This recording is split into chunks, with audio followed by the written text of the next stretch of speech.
Good afternoon, American Lit class. My name is Tiara Willard.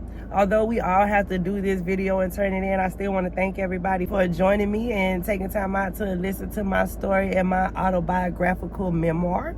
Today I wanted to talk about two residents that I used to have and how I learned from these people that, you have to set boundaries. I'm in the RN program right now at Technical Pro, and my goal is to be a maternity nurse. I love babies, but they could probably give us problems too. Every time we choose a profession or a career, it's going to be things that make us second guess our decision, especially in our field. This is one of the most challenging fields ever. Since I was a kid, since I could remember, really, I wanted to be in the nursing field. I used to play with dolls. I used to try to doctor my mom and my brother when they get sick. When I was a kid, I come in there with my little mini stethoscope and everything, and be trying to make them better. And then when my grandma was about 60, unfortunately, she was diagnosed with Alzheimer's, and we had no other choice but to put her in a home because things did really start getting bad. You always say you won't put your family into a home until you are hit in the face with that reality. Throughout my grandmother's stay at the nursing home, I started to get acquainted with some of the other residents, and by the time my grandma had transitioned on, I had became such a big part of the nursing home. Like, I would be out there coloring and painting and reading and just whatever with some of the other residents, because I seen that they didn't have the luxury of having someone come and visit them as often as my grandma did. So I really knew then that this is the type of stuff that I wanted to do. I wanted to become a CNA and work my way up so that I could know how it is to be from the bottom. I always feel like sometimes nurses really don't know how bad it is if they haven't been a CNA. I also feel like I feel like a nurse should have to be a CNA for at least a year or two before able to get their RN license. So now, one of my first clients, she was an amputee, and I was working for a home health company called Willard. They used to send me out to her house. We grew so close. I would go and get this lady on my days off to take her to the store to make sure that she did not need for anything. On Thanksgiving or holidays, if her family wasn't flying in or she couldn't make it, she was coming with me. That's how close we was. Up until I rubbed her the wrong way by telling her no, by trying to set boundaries. At the time, I didn't know how. She asked me to buy her a pack of cigarettes, and this was the third time now. So I told her I don't even smoke, so I can't support a habit like that. And she got upset with me. The very next day, she called the office and she told them a bunch of ridiculous lies that could have cost me my job and probably even my freedom. It was like having a rug pulled from up under me. It was like a punch in the gut.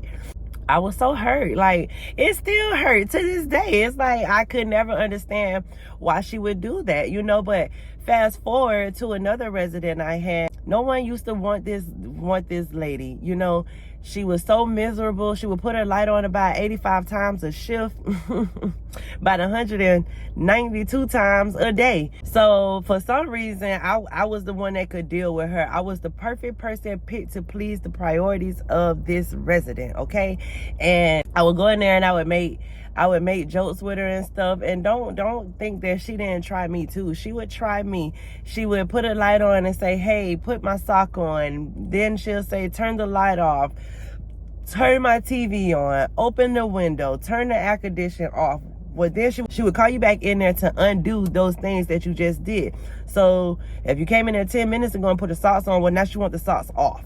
If you put the covers on, well, now she want the covers pulled back. If you open the curtains, now she want them closed. I said, no, ma'am, we're not going to do that. We're not going to play those games. I know I look fit, but I'm not going to be running up and down. I am not at the gym. I would say stuff like that to her, and she would laugh. I remember one day I told her, I said, I am not Super 8. I cannot answer all these lights in a single bound. I don't have any problem doing what you need while I am here. But, baby, let's be respectful of other people's time, because I know that I treat you so good that you think you're the only resident I have, but in reality, you are not. And they need me just as much as you need me. You know what I mean? I would never want to come in here and make you feel as though I'm rushing and I'm in a hurry to get to another resident, but I do need you to know that other people do need to be taken care of as well, and I have to split my time equally. It's not fair for you to keep me in here for 2 hours and then someone else only gets me for 10 minutes. After that, she used to calm down. When I worked, no lights. Not 85 of them, not from her. People would ask me what did I do, and I honestly would just tell them, like, I just let her know that she's gonna cut all of that out. I set boundaries with her.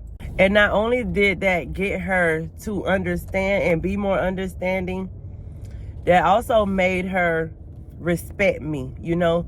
And then, you know, we started to have more of a dialogue. We built a rapport. When I told her that I couldn't answer a light in a single bound, she told me that she appreciated me. She told me that when I would come in there and take care of her, that I was one that did not make her feel like she was nothing. She said those girls would come in there and treat her like a rag doll, throwing her all over the bed and, what do you want now, Susan? Like, that was not her name, but, you know, for HIPAA purposes, we can't, you know, divulge information about the residents like that. So I'm just going to say Susan. You know, and she said that made her feel away. So she said that's why she would do the things that she do.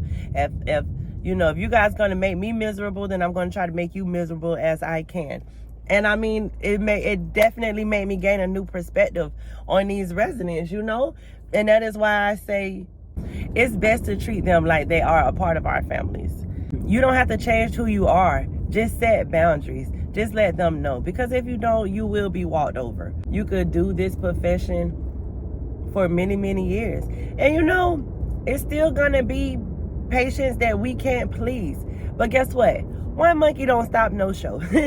You know what I'm saying? Because for all of the people that are not pleased, just think about how many lives that we are actually changing, how many people that we are actually touching. I have had people after their mom or dad pass away give me cards, give me gift cards or money, or just the most heartfelt thank yous with tears for taking care of their loved one and making them feel like this wasn't just a job for me.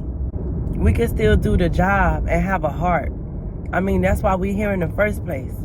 Don't let those residents that don't have a heart take it away from you. And going back to that story with the first lady, I went into my job the next day like, hey, what do you need from me? Do I need to take a drug test? Do I need to prove? Do I need these papers? And it was like, no. They said they knew that she was a liar, for lack of better words, but in that wasn't the first time that she had done that to someone. So they was aware, you know. No, it's not fair, and that could have went another way, but they said because of my work ethic and they know who I was and how I was with my residents, they have gotten so many great phone calls about me before that this was like my first complaint. They wasn't even going to bring it up. I can't tell you what a good feeling that was. So that's the conclusion. You know, you can't let no one change you. And because of that, I got the better end of everything.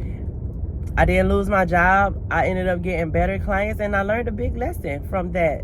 You know, so she taught me something. So thank you. You know, you just have to look at the glass as half full instead of half empty. That's going to conclude my video portion for presentation. Again, thank you guys so much. And I know that I can be a little long-winded, but I wanted to discuss it throughout the whole video. Thank you guys for joining me. Good luck with your projects.